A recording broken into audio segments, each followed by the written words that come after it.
Alrighty, so section 4.7, we have 3 days scheduled on this one, which I think is a good idea because there's a lot of information in here, but there are also a lot of examples.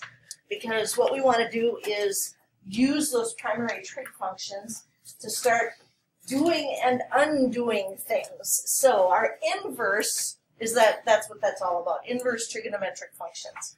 So we want to be able to understand the restricted domains and ranges of inverse trig functions. That's a brand new concept for everybody. It's called the principal value range, otherwise known as the PVR.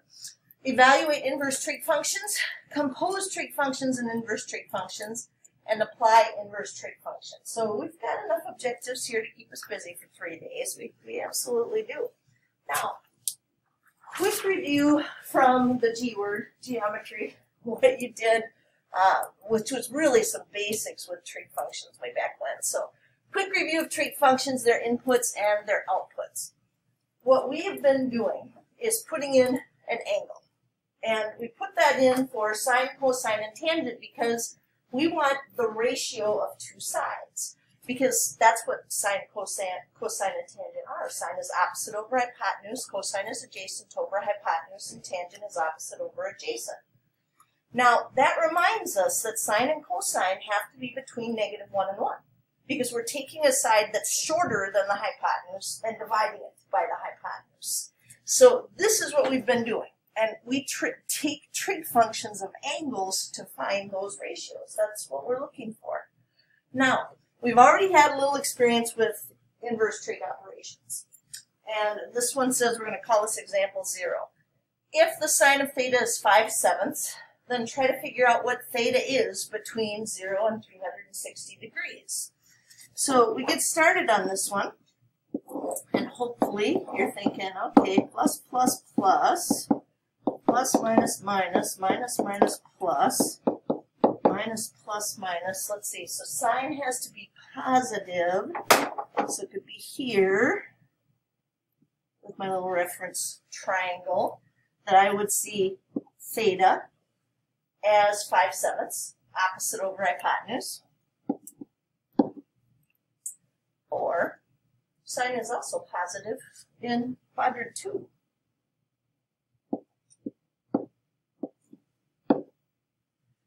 And I look at that and I think, well, that's not one of my fancy ones.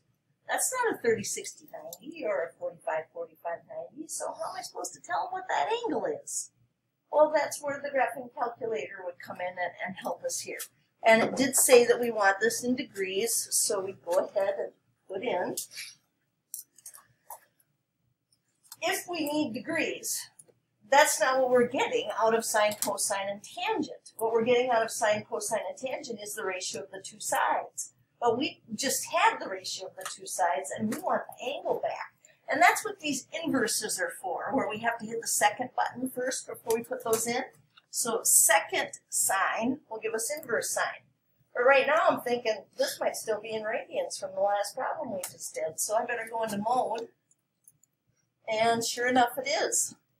So I need to get my cursor over the top of degrees and then hit enter. And now I can go back and do my inverse sine of 5/7.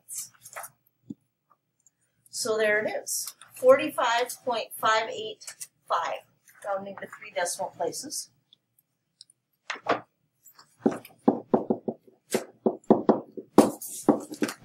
Degrees, so we make sure we put the little degree bubble on there. But while I was thinking about which quadrants this was going to be in, I realized, well, it isn't just one answer. There's 2 of them here. This one over here was a 45.85 degree angle as well, but what I have to do is find the correct name for it so that I can get it in this position. So if I take 180 degrees and subtract that 45.585, that'll give me the angle from the positive x-axis.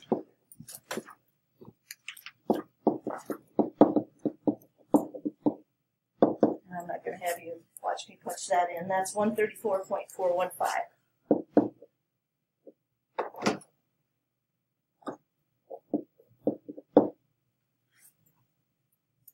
I was erasing. I forgot that that was a plus. Now that's a problem.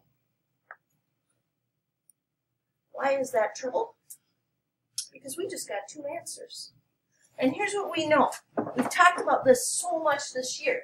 That calculus is based on having things that work out to be functions, which means for every input there's exactly one output.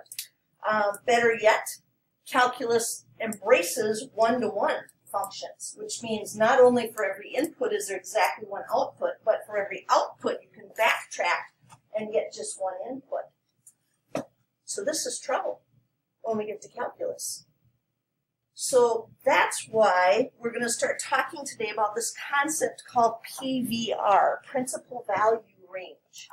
Because what we have to do is figure out how could we narrow this down so that we will only get one answer, and what would be the best way to do that.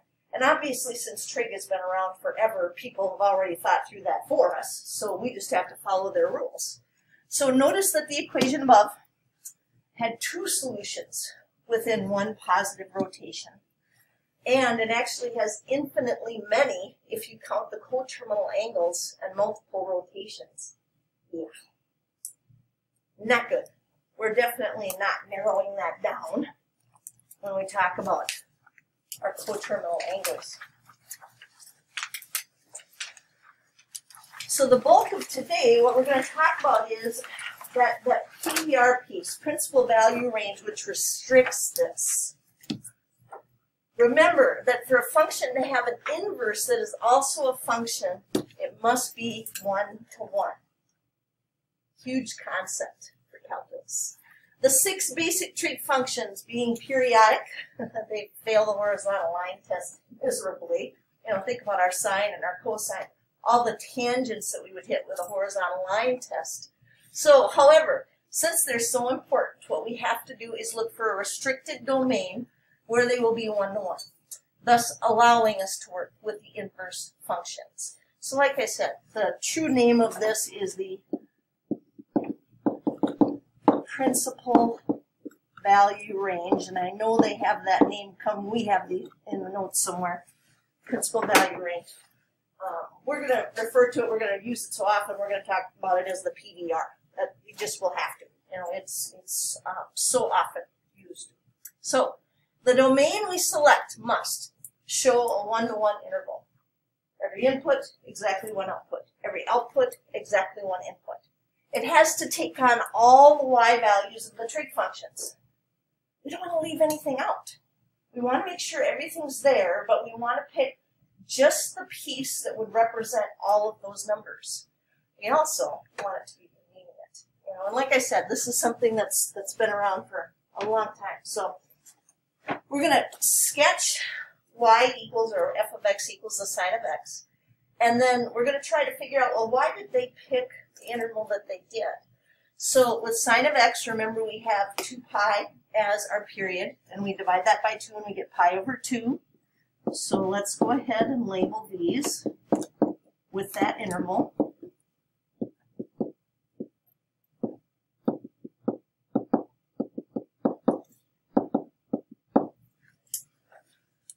And then remember that we went from -1 to 1. And just make a quick little sketch of our sine graph with Sahala. So sine is axis high, axis low, and axis. And follow that pattern backwards.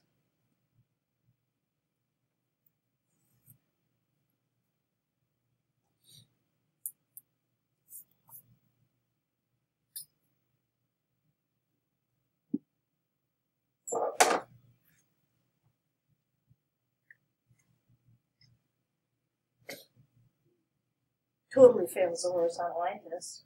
Horizontal line test says if we can draw a horizontal line anywhere on this graph and it only touches in one spot, then its inverse is a function. No, not as it is. So then the thought was, well, what piece of this could you pick so that just that piece of the graph, if you restrict the domain, would still be one-to-one? So we thought, well, let's just take this chunk right here in the middle, right here. Let's take this.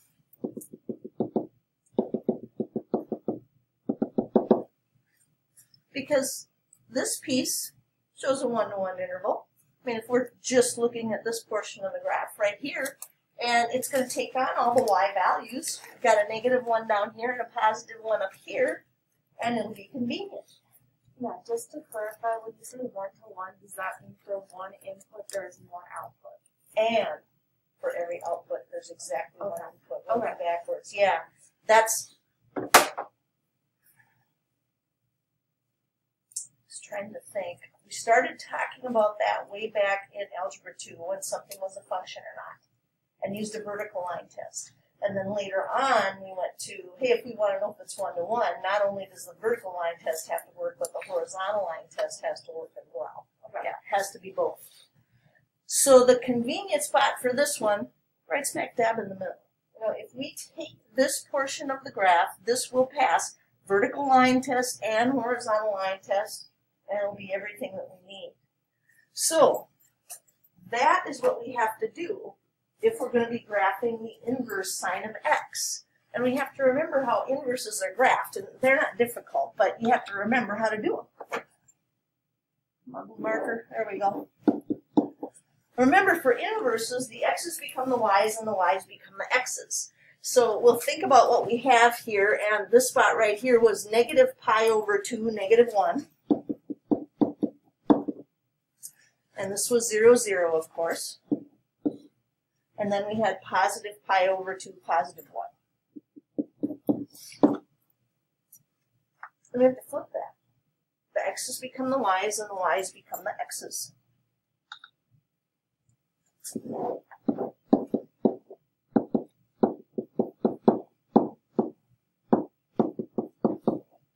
That's how inverses work. They undo each other. So now, I will need my x's to go from -1 to 1. Totally backwards of our thinking before. And I'll need a -π/2 and a +π/2 right there. And then I think, well, what would this look like if I reflected it in the line y equals x? Because that truly, when you're graphing things, that's the mind has to think about that reflection to the line y equals x. And the line y equals x is the perfect diagonal through first and third quadrant. And you see, well, it's going to come over here, but this spot will stay in the same place, and this is going to go over here. So as we kind of get a visual of what's going to happen with this graph, we see it's going to do this kind of, well, S-like curve backwards.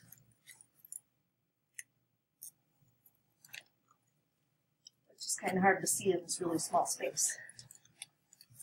Like so. Now I can't put arrows on that.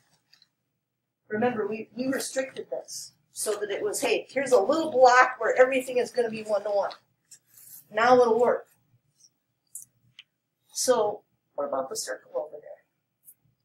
Well, what this tells me is to talk about these inverse functions, I can't use the whole circle anymore. Otherwise it won't be 1-to-1. So with sine, what I have to do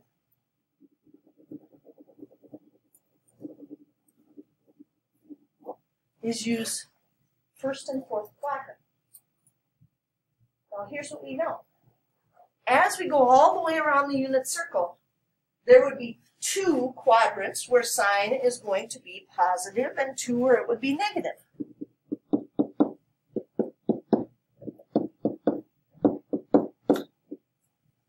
And again, we have to avoid that repetition if we want it to be 1-to-1. So now I look at this and I see, well, this would work great because I can do any of the positives up here in first quadrant, and then I can represent any of those negatives down here in fourth quadrant. Now there is a hitch, and here's the hitch. When you give the names of those angles, you're not allowed to leave the PDR for inverses. So that means any of our positives, they're going to happen up here in first quadrant, and we'll be able to say, hey, π/3, π/6, any of those things. But if we need something that has a negative sign value, we are going to have to name our angles with negatives in front of them for the fourth quadrant. So if we need, negative pi over 3. That's what we're going to have to call it. We can't say, all right, if I went all the way around, that would be 6 pi over 3, so 5 pi over 3. You can't do that. You can't leave the PBR to name the angle. You have to stay inside it. So for sine, first and fourth quadrant. So down here, it says, well, what's our new domain? Well, remember, we're really choosy about this. And we said this is going to go from -1 to 1 now. Let's stop right there. And the principal value range,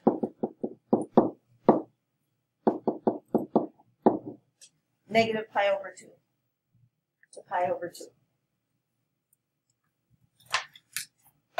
Now, we're going to have principal value ranges for all three of the primary trig functions, sine, cosine, and tangent.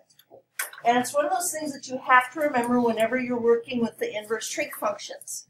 And I just showed you the first one, but what I want you to do is this, because again, I don't like memorization, but I like mnemonic devices. I think mnemonic devices help us out a lot, which are just, different things that you can do to try to help you remember something.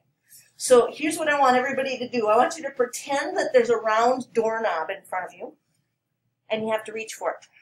So reach for that doorknob. Now I want you to look at the knuckles on your hand. And do you see how that formed a semicircle? Just like this. When you reach for that doorknob. Sine. Now let yourself in. Turn the knob. Now you have cosine. Turn it back. Now you have tangent. Sine, cosine, and tangent.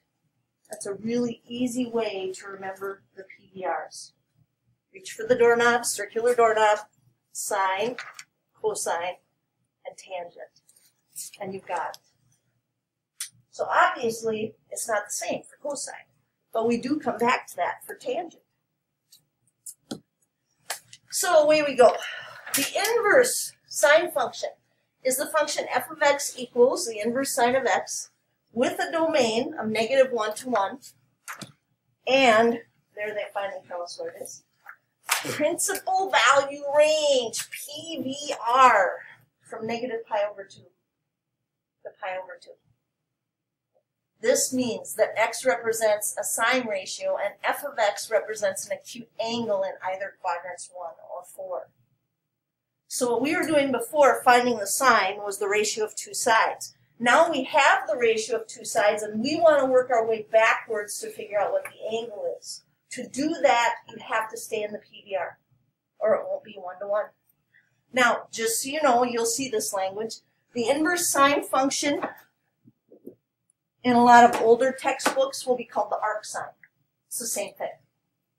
It was just notation came with calculators, everybody. I mean, that's where this sine to the -1 power piece came from, when calculators came along to help us out. It was truly arc sine before that, which is the exact same thing as inverse sine. So you'll see it both ways. So whether or not this notation is used or this notation is used, it's the exact same thing.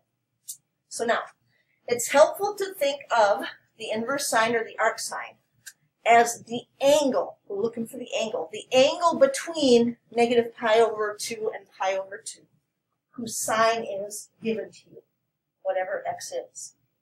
So now we're going to have the ratio, and our job is to undo that and figure out what angle would give you that. So we take inverse trig functions of ratios to find angles. That's what they're for, working backwards. We're all ready to jump in. Evaluating the inverse sine without a calculator. Well, how am I supposed to do that? I mean, I don't know a lot about a lot of angles. I know about the 30, the 45, and the 60, which is probably what they're going to be. Because if we want to do this without a calculator, that means it has to be something you're familiar with. So find the exact value of each expression without a calculator. Now look at this one, seems pretty normal. 1/2, oh yeah, we've seen that for sine. So I start thinking sine in the PVR, positive, that's got to be first quadrant. And so my angle, theta, x, whatever it is right here in the corner. And opposite over hypotenuse, huh? 1 over 2, let's see. And the angle opposite the 1 is always the smallest angle in 30, 60, 90. Oh, that's a 30-degree angle. But exact values. We don't want to write down 30 degrees. We want to write down pi over 6. Unless it says, you know, give it in degrees. We're going to write down pi over 6. Alrighty, inverse sine, negative square root of 3 over 2. Oh, that has to be another 30, 60, 90 triangle, because that's the only one that uses that. So, this time it's negative. Think about my PVR. Only have first and fourth quadrant as my choices there. And let's see, opposite has to be the square root of 3. And hypotenuse has to be a 2. And yeah, that makes sense because this would be going down. So that would be a negative square root of 3 right there. And I'm looking for this angle. Well, that's not opposite the 1, so that's not a 30. That's opposite the square root of 3, so that's a 60-degree angle. So the space right here for theta would be pi over 3. But it's in the fourth quadrant. And in fourth quadrant, that's where we're going to get our negative. So to name it, I have to stay. I can't say I'm going to go all the way around here and call that 5 pi over 3. You can't do that. It's up for the positives and down for the negatives. We call it negative pi over 3.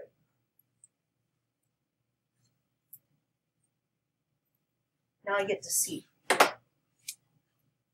I hope something feels funky about that one. So yeah. Pi. Didn't have any side lengths of triangles that were pi. Wait a second. Pi is 3.14 blah blah blah, right? If we take 3.14 blah blah blah and we divide it by 2, are we going to have a number between negative 1 and 1? They're pulling a fast one. This doesn't exist.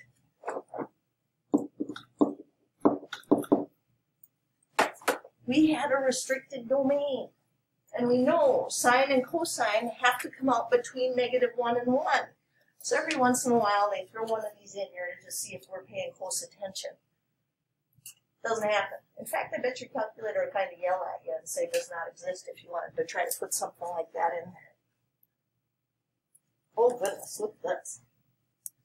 Inverse sine of the sine of pi over 9. All right. Pi over 9, 3.14 divided by 9. Yeah, that's going to be a number between negative 1 and 1. Now let's see. Pi over 9, that's positive, so that would be first quadrant right here.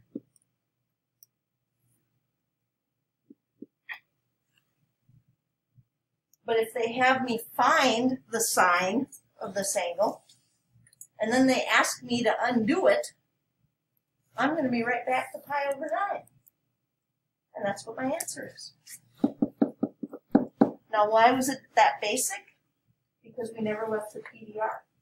And this makes perfect sense that inverse sine and sine, those should cancel each other out if we stay in the PDR. Now, let's look at this one.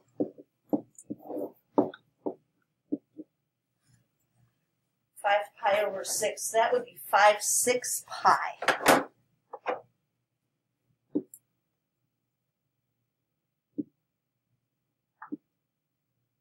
That'd put my reference triangle over here. Well, it can't be there for me to take the inverse sine. So what do? Well, I need to figure out where could it be, and it would give me the exact same answer for sine.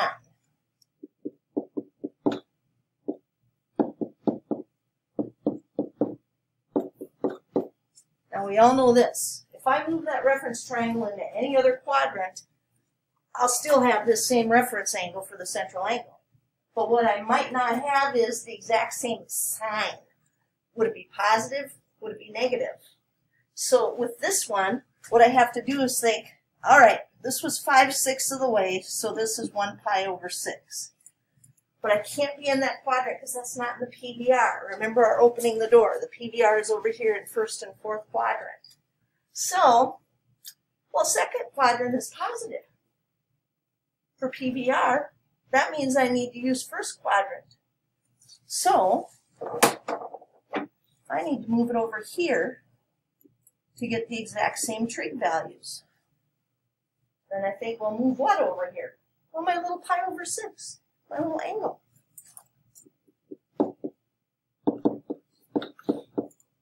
That will make it work. Because not only will it come up with the same numbers, but it's also going to come back with that positive value that I needed. So sometimes we have to relocate our angles. Remember, here's how we started today.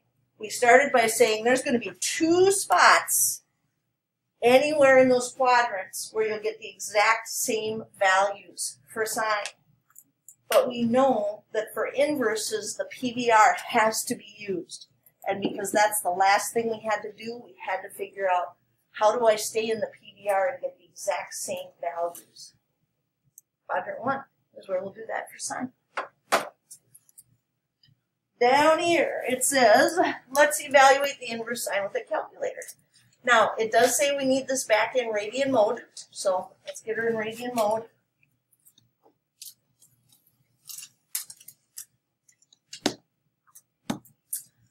And they want the inverse sine of negative 0.81. So first thing I'm doing is checking. Negative 0.81 is between negative 1 and 1. I can actually do this.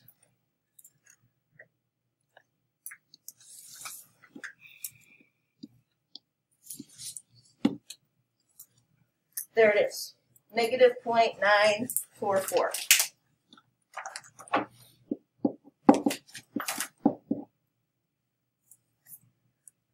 And the next one, we have inverse sine of the sine of 3.49 pi. Ooh, well, that should get us thinking.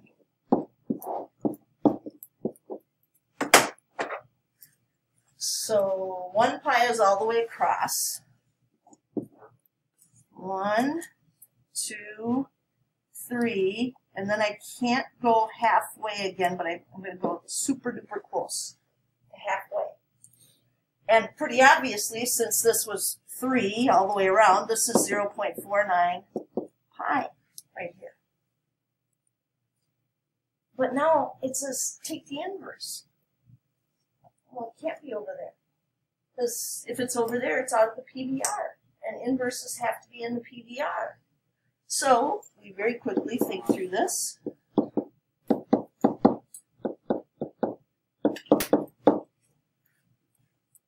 And figure out, well, we're going to have to move that.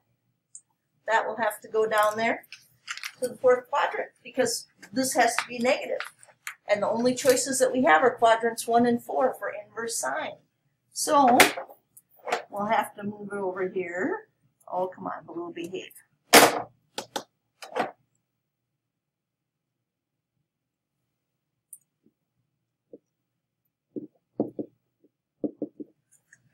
And figure out how to name it so we could get people to swing it down there. Well, that wouldn't be too hard. That would be negative. What?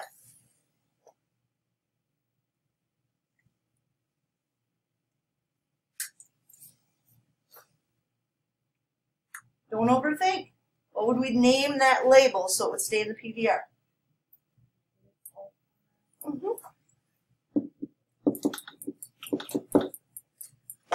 Now it did say to use a calculator. So let's double check that the calculator would do this right, that the calculator knows PVR. I mean, it knows a lot of stuff. Does it know PVR? So we already have it in radians, and we want the inverse sine, glass effect on, so the numbers in here, right, of the sine of 3.49 pi.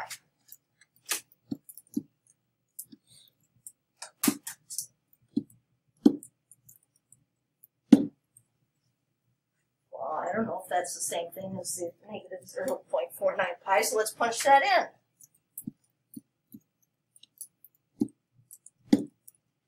Look at that. That's the same. Now, does that mean we should go grab a calculator? Absolutely not. We want to do these exact. And obviously, we're not going to recognize negative 1.5393804 as negative 0.49 pi. So whenever we can, we want to do these in our head. And that means they have to be the special ones. They have to be the 30, the 45, and the 60 if we're going to make that happen. Well, that's just one of the three we're learning today. So that was our first PBR. Now, before we get to the next page, PBR for cosine. Think through it. Sine, cosine. Okay, so we're ready for this.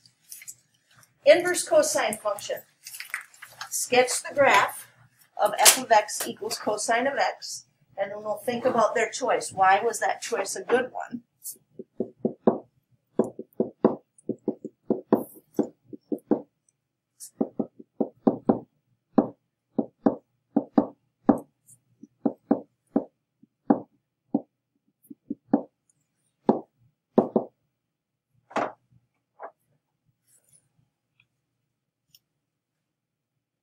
Cosine is Kahala, so cosine is high, axis, low, axis, high.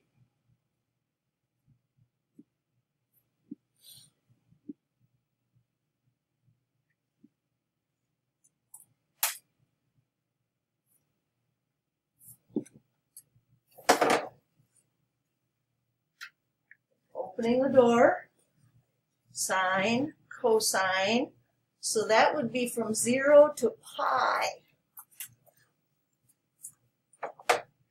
Oh, I'll use this one instead, different color.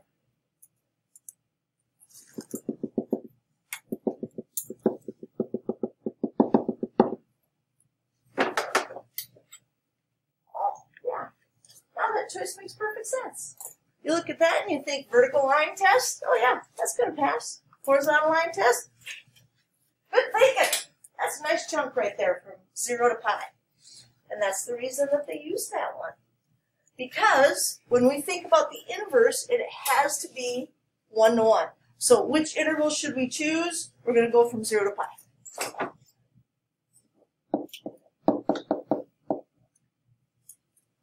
So we're switching gears and talking about cosine. So sketch the graph. We have to do the same thing we did last time. We think, okay, let's just pick some nice points here, and then we'll switch the x's and the y's. All right, so really nice point. 0, 1. Pi over 2, 0. And pi negative 1.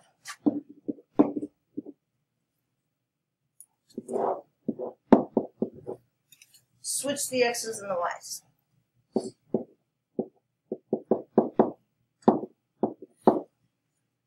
And then think about what we have to do. Well, our x's are now going to go from negative 1 to 1. And our y values go from 0 to pi. Like so. Let's graph our 3 points. 1, 0, 0 pi over 2, negative 1 pi. And this one's a little hard. It's always harder to visualize when you're reflecting over the line y equals x right here. And it looks like they line up almost perfectly. So this one's a little bit harder for you to visualize. But it does take a little dip here and then come up a little bit here. That inverse cosine.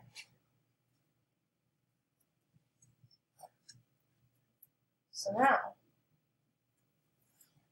sine, cosine.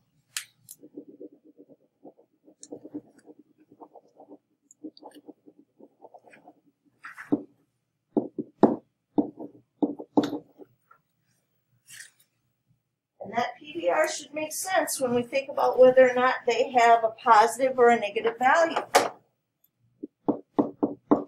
course we'd like to stay in first quadrant for all things positive. That would be great.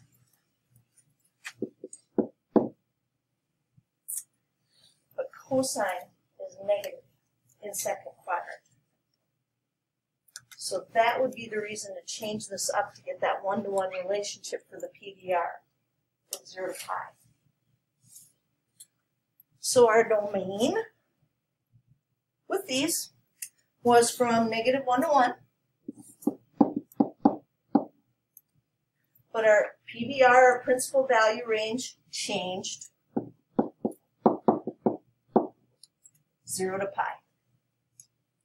The nicest chunk that we can pick that won't make things too complicated, right between 0 and pi. So the inverse cosine function, just like the sine function, we have to be taking inverse sine of a number between negative 1 and 1. We have to. Otherwise, we have to say it doesn't exist. So the inverse cosine function is the function f of x equals inverse cosine of x, domain negative 1 to 1, principal value range 0 to pi. This means that x represents a cosine ratio and f of x represents an angle. That's what we're looking for. Either acute or obtuse in either quadrants 1 or 2. So now, whereas with sine, we had acute angles in quadrants 1 and 4, this one does have the opportunity to be obtuse over there. The inverse cosine function is also called the arc cosine. So again, there's that language from older, more historic trigonometry with the arc cosine. Inverse cosine is the angle between 0 and pi, whose cosine they're going to give to us. And we have to think, okay, what would give me this? So example 3 says, evaluating inverse trig functions again without a calculator and find the exact value of the expression without a calculator. Hopefully you looked at A and you thought right away, oh, that has to be a 45, 45, 90. Because in the 30, 60, 90, we have 1 square root of 3 and 2. But in the 45, 45, 90, we have 1, 1, and the square root of 2.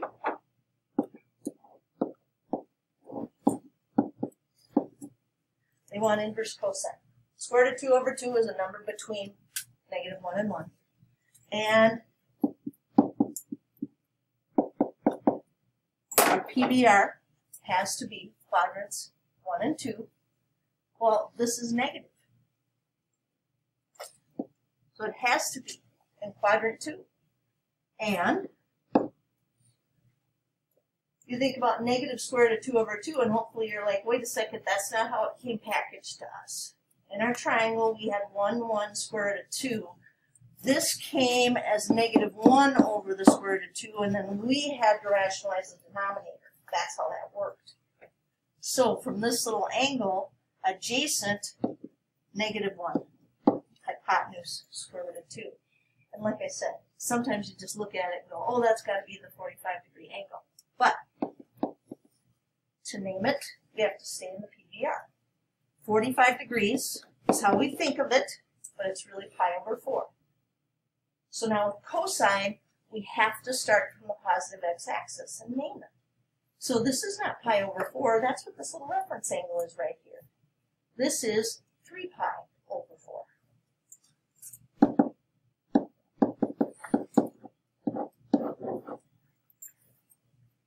Got it. So that gave us the negative that we needed for negative square root of 2 over 2. So we're not finding that reference angle, instead we're finding what makes it obtuse. Right, because this one, cosine's a little bit different. And with sine, it was swing it up or swing it down, and they would always be acute. But with cosine, to name it in the PVR, you have to stay in the PVR and move over. Alrighty. Arc cosine of negative 1/2. What triangle are you thinking about? 30, 60, 90 or 45, 45, 90? 30, 60, 90. It's negative, so we have to go quadrant 2, right?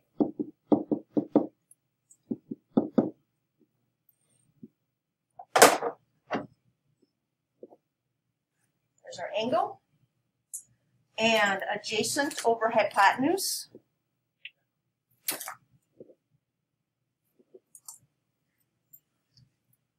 So what would that angle be?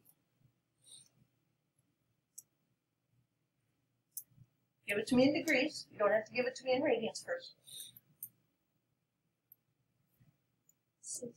60. Now what is 60 degrees in radians? Think 180.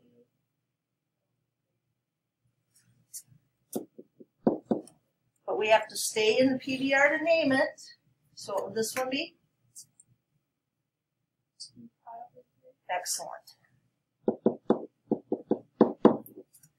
There it is. You got it. All right, let's look at C. Inverse cosine of the cosine of negative 1.1. Oh, well, this is out of the PBR. Wait a second. This isn't an inverse. We can do this. Negative 1.1 what?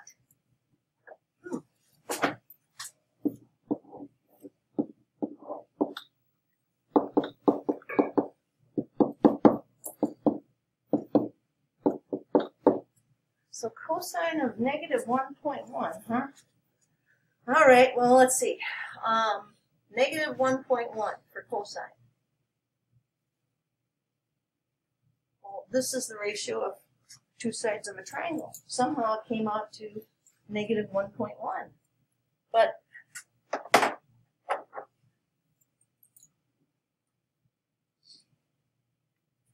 that'd put it down there somewhere. That's not in the right quadrant, because that's not in the PBR. So down here, take a look at what cosine will be.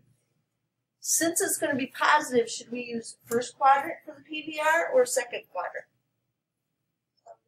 First quadrant.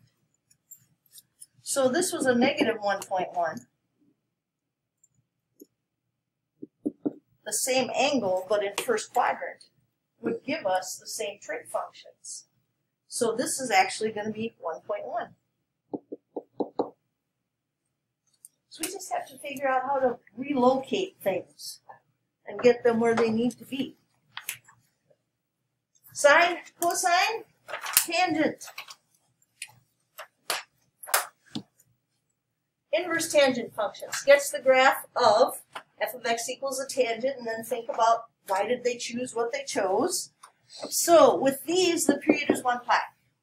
So if we take that into 4 chunks, it'll be pi over 4 chunks.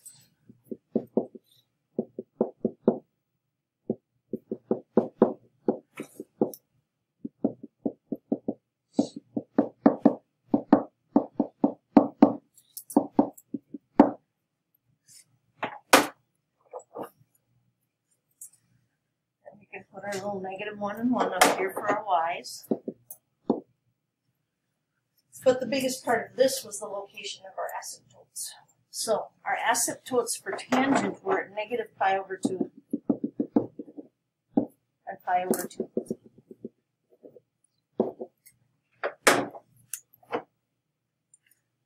And tangent was always increasing over its interval. So there's our 0, 0, and we'll work backwards and down 1 and right 1 and up 1.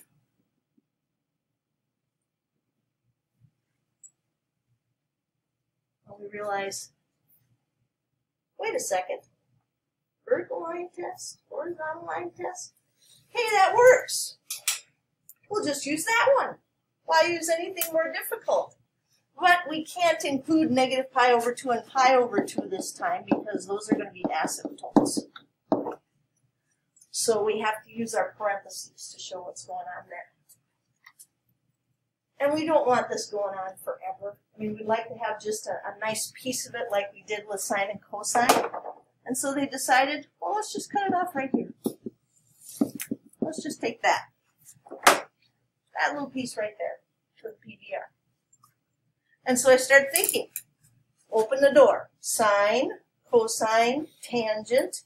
So I'm back to negative pi over 2 to pi over 2. Well, look at that. Negative pi over 2 to pi over 2. Matches perfectly.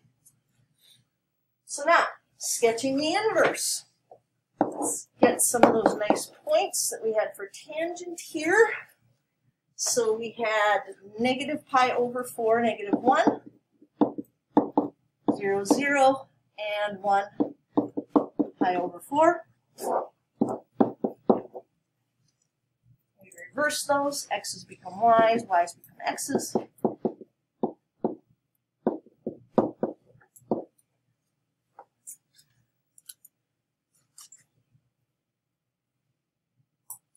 All right, so now, got my 0 right there, and I'm going to need a -1 to graph.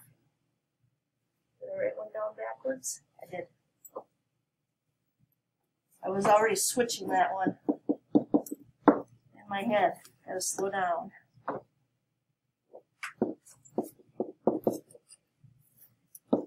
There we go.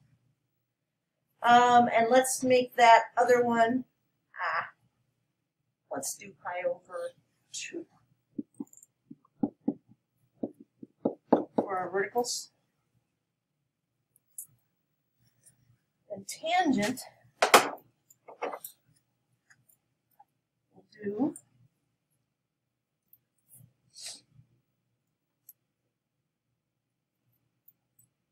this little number right here, like so. And it will be 1 to 1. And we are back in quadrants 1 and 4 for the PBR. I don't like that the clock is ticking on me here again today. So our domain is again from -1 to 1. No. Tangent didn't really need the cutoff. I mean, they did because they liked the box, but it was going to be 1 to 1, even if it kept going forever. So this one is a little unique.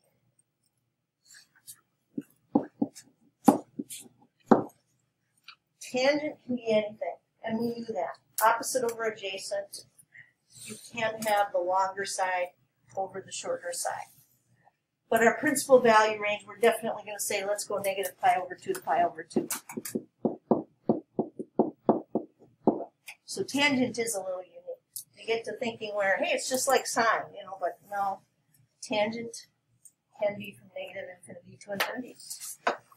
So the inverse tangent function, I'm going to have to stop. I'm getting down to what, 20 seconds here? You will be able to start some of this assignment, but if you get to a spot and you're thinking, oh, I don't feel ready for this, then just hang on, okay? Obviously, these are not problems that take a long time once you figure out what quadrant you're in, so don't worry about getting behind or anything like that.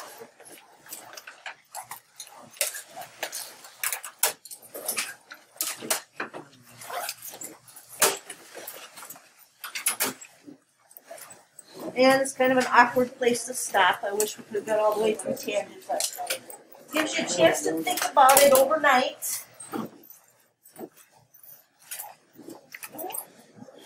And like I said, maybe go through and do any that just use sine or cosine in the assignment. Although you might be feeling better about all of it at this point.